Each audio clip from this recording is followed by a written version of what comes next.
Assalamu alaikum wa rahmatullah. I just wanted to give a quick reminder about the importance of the masjid in our lives. Recently one of the brothers came to me and he told me he misses the masjid so much.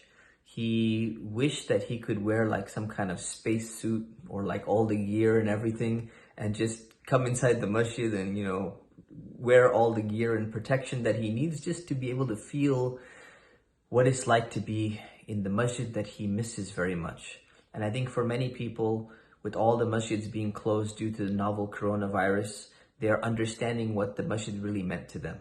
So I think it's a good reminder for myself and for everyone else that even though the masjids are closed, even though IIOC is closed, the services of IIOC continue. The work that we're doing and the work that we've been doing continues in an online fashion, in a behind-the-scenes fashion.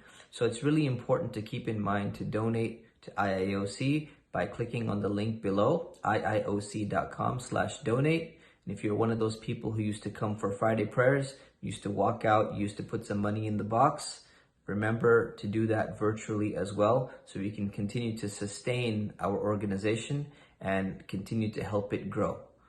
Inshallah, may Allah help us and guide us at all times. Assalamu alaikum wa rahmatullahi wa barakatuh.